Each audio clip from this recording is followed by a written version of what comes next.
14 వచ్చిన చూద్దాం, 2వ అధ్యాయం ఒకసారి. అందుకు ఆ మనుషులు ఆమెతో, నీవు మా సంగతి వెల్లడి చేయని ఎడల మీరు చావుకున్నట్లు మీ ప్రాణాలకు బదులుగా మా ప్రాణాలు ఇద్దాం. ఇప్పుడు చెప్పండి, ఆయన స్టైల్లో ఆమె స్టైల్లో ఒకసారి ఊహించుకొని చెప్పండి. నీ ప్రాణానికి చెప్పండి. ఎందుకు చెప్పనా? స్టోరీ చెప్పనా? నువ్వే గనక నీ ప్రాణం అడ్డేయకపోతే సల్మాన్ అనే నాకు లైఫ్ లేదు. నా ప్రాణం నువ్వు కాపాడవు కనుక నీ రుణం మర్చిపోను. చెప్పండి, నీ ప్రాణం చెప్పండి నేను కాపాడతా అన్నాడు, మాటిచ్చాడు. తన లైఫ్కి కలిసి వచ్చే అమ్మాయి అయింది కనుక, తన జీవితంలో మరొక జీవితాన్ని ప్రారంభించే అమ్మాయి అయింది కనుక ఏం ఆలోచించకుండా తిరిగి వచ్చే సమయానికి యెహోషువ ప్రపోజల్ పెట్టాడు. ఏమని చెప్పండి? ఈ అమ్మాయికి మనం చెప్పండి లైఫ్ ఇవ్వాలని. కానీ ఎవరి తెరమకు వస్తారు చెప్పండి? నేను మాట ఇచ్చా, ఎందుకంటే ఆ పిల్ల నాకు ప్రాణం ఇచ్చింది కనుక చెప్పండి ఈ లైఫ్ని చెప్పండి ఆ అమ్మాయికి ఇచ్చేస్తా. నేను అనుకుంటానండి, ఏం చూసి ఇష్టపడి ఉంటాడు ఈ అమ్మాయిని? అందమా? ఏం చూసి ఇష్టపడి ఉంటాడు ఈ అమ్మాయిని? తన గౌరవం లేదు ఊళ్ళో అమ్మాయికి. ఏం చూసి ఇష్టపడి ఉంటాడు ఆ అమ్మాయిని చెప్పండి? సల్మాను ఏం చూసి ఇష్టపడి ఉంటాడు? ఏమీ లేదు అమ్మాయికి ఇష్టపడడానికి. కానీ ఒకే ఒక్క పాయింట్ ఉంది, నన్ను కాపాడింది. నేను గనక ఎరుకో రాజుకు దొరికితే నా శవాన్ని ముక్కలుగా నరికి ఆకాశానికి భూజంతువులకు ఎగరేస్తాడు. కానీ నా లైఫ్ని కాపాడిన చిన్నది మా ఊరు వస్తే తనకు లైఫ్ నేనేస్తానని చెప్పి ఏం చేశాడు చెప్పండి? పెళ్లి చేసుకున్నాడు. నేను అనుకుంటానండి, ఎవరితో అన్నా మాట్లాడుతుందంటేనే కష్టం. అంతకుముందు 2-3 స్టోరీలు ఉన్నాయంటేనే కష్టం. కష్టం కాదు, అదొక పొగ ఈటొచ్చేది. ఎక్స్పీరియన్స్తో చెప్తున్నాను, అడగండి ఏటని. ఈవిడి కదండో చెప్తున్నా, అనుకోండి, డీల్ చేసిన విధాలు చెప్తున్నా. ఏమన్నా ఉన్నాయంటేనే, మాట్లాడారంటేనే, కాంటాక్ట్లు ఉన్నాయి, స్టార్టింగ్లు ఉన్నాయంటేనే చెప్పండి సిర్రెత్తిపోద్ది. అలాంటిది మీకు అర్థమవుతుందో లేదో నాకు తెలియదు, కానీ కాంటాక్ట్ ఉండడం కాదు, స్టార్ట్ చేయడం కాదు, ఏకంగా చాలామందితో ఈ పదం వాడుతున్నాను, తప్పుగా అనుకోకండి. పడుకుంది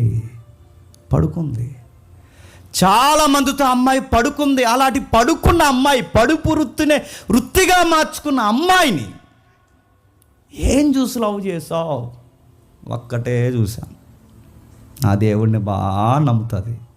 రెండోది, తన లైఫ్ని మా లైఫ్ కోసం రిస్క్లో పెట్టింది. ఈ 2 పాయింట్స్ తన పాస్ట్తో నాకు చెప్పండి. అంతే. దేవుని పిల్లగా మనం చూడాల్సిందే చెప్పిన, తన డివోషనల్ లైఫ్ ఏంటి, తన భక్తి ఏంటి, తన విశ్వాసం ఏంటి, తన భక్తి తీవ్రత ఇది చూడండి. పెళ్ళికి వెళ్ళిన తర్వాత తెల్లగుంటుందా, పొడవుగుంటుందా, బాగానే ఉంటుందా, లచ్చిత్తారండి, ఇవి చూడకరా అయ్యా తగలడిపోతుంది. తర్వాత చెప్తున్నాను నేను, నువ్వు చూడాల్సింది డబ్బు కాదు, నువ్వు చూడాల్సింది అందం కాదు. ఆ అమ్మాయి డివోషనల్గా ఎలా ఉంటుంది, నా దేవుణ్ణి ఎలా చూస్తుంది, ఎలా అర్థం చేసుకుంటుంది, నా దేవుణ్ణి డీప్గా అర్థం చేసుకున్నది అంటే ఎంతకన్నా నాకు ఏం కావాలి. కానీ ఇవి చూడడం మనం, వాళ్ళ నాన్నగారు రేపో మాకు చచ్చిపోయేలా ఉన్నాడట, ఆ జాబు చెప్పండి కాదు ఆ అమ్మాయికే వస్తుందంటే ఇంకేటి, ఇంకా లింగి కట్టిన దగ్గర వచ్చి అనుకున్నారంట. లింగితో పోతే ఆటో ఎక్కి ఎక్కడికి, కోర్టుకి. ఏం చూస్తున్నావు? కమర్షియల్ లెక్కలతో మీరు బంధాలు రిలేషన్లోకి వెళ్ళొద్దు. తన దేవుని పట్ల ఏముంది? అలాంటి అమ్మాయి దేవుడికి నచ్చింది, దేవుడు మెచ్చింది. ఇప్పుడు అడుగుతున్నాను, ఆ అమ్మాయి అబద్ధం ఆడింది కంటే దేవుడు అబద్ధాన్ని చూడలేదు. కృత నిబంధన వ్యాఖ్యానం ఇచ్చింది, విశ్వాసమును బట్టి. ఏంటట? విశ్వాసమును బట్టి చెరలో ఉన్న అమ్మాయి విశ్వాసమును బట్టి. ఇప్పుడు నేను ముగిస్తున్నాను. అసలు సల్మాను అనే పేరుకి అర్థం ఏంటి చెప్తున్నా? వస్త్రం. ఇప్పుడు చెప్పండి, ఇప్పటి వరకు తన దేహాన్ని చాలామంది చూశారు, తన జీవితాన్ని చాలామంది చూశారు. తన జీవితం అమ్ముడిపోయే బొమ్మ అయిపోయింది. తన జీవితాన్ని చాలామంది చూశారు. కానీ అబ్బాయి లైఫ్లోకి వచ్చిన తర్వాత నీ దేహాన్ని నేను తప్ప ఇంకెవ్వరూ చూడకూడదని తనకే రక్షణ వస్త్రంగా మారిపోయాడు. తన పేరు, తన పెళ్ళి, తన పరిస్థితులు రికార్డ్ చేయబడ్డాయి. తన జీవితాన్ని కప్పేశాడు, వస్త్రంలో అయిపోయాడు, తన జీవితాన్ని కప్పేశాడు. ఎవరో తను చూడడానికి వీలేదు. ఇప్పటివరకు ఎలా బతకావో లేదో నాకు తెలియదు, కానీ ఇక్కడి నుంచి మాత్రం నువ్వు నీతికి పడి బ్రతకాలి. నేను ఏ దేవుడిని బట్టి బ్రతుకుతాను, నువ్వు అదే దేవుడిని బట్టి బ్రతుకు. రా, నీ జీవితాన్ని ఏమని చెప్పండి, రక్షణ వస్త్రంగా. నా లైఫ్, నా జీవితం పేరే వస్త్రం, నా జీవితమే నీ జీవితానికి చెప్పండి రక్షణ వస్త్రం. అమ్మాయిలో మనకు నచ్చింది ఏంటి చెప్పిన, ఆ అమ్మాయి యెహోవా ఈ పట్టణాన్ని తీసేస్తాడు అన్నప్పుడు ఆ అమ్మాయి రిక్వెస్ట్ చేసుకుంది ఏంటంటే, ఎలాగూ చనిపోతాం కనుక రాజుగారు బంగ్లా కూల్చేసే సమయానికి ఖజానా ఎక్కడుందో కాదు చెప్పండి, ఓ సెంబట్టుకుని పోతానందా. మా ఊర్లో చాలా వజ్రాలు ఉన్నాయి, అవి కూల్చే ముందు నాకు మాట చెప్పండి, నేను కూడా కొన్ని వజ్రాలు చెప్పండి. ఏమనుకుండా ఒకటే మాట ఉంది, నాకు గుర్తివ్వు, నన్ను రక్షించు. నన్నే కాదు, నా ఇంటి వారిని అందరినీ రక్షించు. అమ్మాయిలో ఉన్న గుడ్ క్వాలిటీ అని చెప్పిన, తన ఫ్యామిలీ రక్షణ కోరుకుంటుంది. ఈరోజు అమ్మాయిలు అబ్బాయిలు అందరికీ నేను చెప్తున్నా, రాహాబులో ఉన్న సుదీర్ఘమైన ఆలోచన తెలుసా, నా ఇంటి వారు రక్షింపబడాలి, నా ఇంటి వారు రక్షింపబడాలి. ఈరోజు అమ్మాయిలు ఏంటో తెలుసా, వాళ్ళ ప్రేమ గెలవడానికి అవసరమైతే ఎవరినైనా వదిలేస్తారు. తండ్రిని వదిలేస్తారు, తల్లిని వదిలేస్తారు, పెంచిన వారిని వదిలేస్తారు, అన్నిటినీ వదిలేస్తారు. వాళ్ళ ఇష్టం నెరవేరితే చాలు. 25 ఏళ్ళు పెంచిన వాళ్ళు ఏమైపోయినా పర్లేదు. కానీ ఈ అమ్మాయి చూడండి, నేను సేఫ్ జోన్లోకి వెళ్ళడమే కాదు, నా వెనక నా ఫ్యామిలీ అంతా సేఫ్ జోన్లోకి రావాలి. నా ఇంటి వారికి చెప్పండి రక్షణ కావాలి. ఇలాంటి అమ్మాయిని దేవుడు ఇష్టపడకపోతే ఎలాంటి అమ్మాయిని ఇష్టపడతాడు చెప్పండి. తెలుసో తెలియకో ఈ పదం ఆమెకు సూట్ అవుద్ది, వేశ్య వృత్తిలోకి నెట్టివేయబడింది. అయినా శీలం అంటే అవయవానికి సంబంధించింది కాదు. శీలం అంటే చెప్పండి, ఆ హృదయంలో ఎవడున్నాడన్నది ఇంపార్టెంట్. అవయవాన్ని ఎవడు టచ్ చేశాడు కదా, ఆ హృదయంలో ఎవడున్నాడు. ఆ హృదయంలో ఇప్పటివరకు ఎవడూ లేడు. తన శరీరాన్ని బిజినెస్తో చూసి వెళ్ళిపోయారు, లస్ట్తో చూసి వెళ్ళిపోయారు. ఈ ఆర్ట్ ఇప్పుడు ఒకే ఒకరి కోసం కొట్టుకుంటుంది చెప్పండి, నన్ను కట్టుకోబోయేవాడు. అతగాడి పేరు చెప్పండి, సల్మాన్. ఇప్పుడు చెప్పండి, శీలం హృదయానికి సంబంధించిందా, అవయవానికి సంబంధించిందా చెప్పండి. అందుకే భౌతికంగా ఆమె తన వర్జిన్ కాదేమో కానీ ఎమోషనల్గా, మానసికంగా, సైకలాజికల్గా, డివోషనల్గా ఆమె వర్జిన్, ప్యూర్ వర్జిన్. గుర్తుపెట్టుకోండి.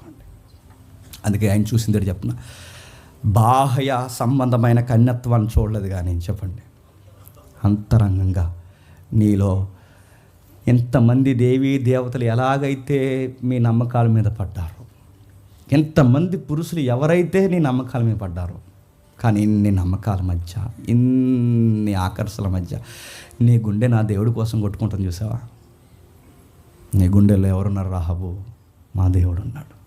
ఇప్పుడు నిన్ను అంటాను, రాహాబు, నిన్ను ఎంత భక్తి కలిగిన నిన్ను నా గుండెల్లో పెట్టుకుంటాను, నా జీవితాన్ని వస్త్రంగా చెప్పండి నీకు కప్పేస్తాను. కప్పేశాడు. ఇప్పుడు చెప్పండి, ఎంత మంచి అమ్మాయికి దేవుడు పెళ్లి చేసి, చెప్పండి ఎంత మంచి అమ్మాయికి దేవుడు పెళ్లి చేసి మళ్ళీ వ్యభిచారం చేసిందని ఉందా?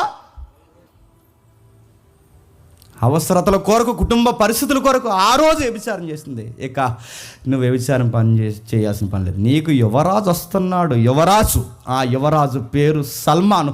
ఈ రాజు నీ లైఫ్లోకి వచ్చిన తర్వాత నీకు ఎండ కానీ, వాన కానీ, వడదెబ్బ కానీ, గాలి కూడా తగలదు. నేను మహారాణిలా చూస్తాడు, మహారాణిలా.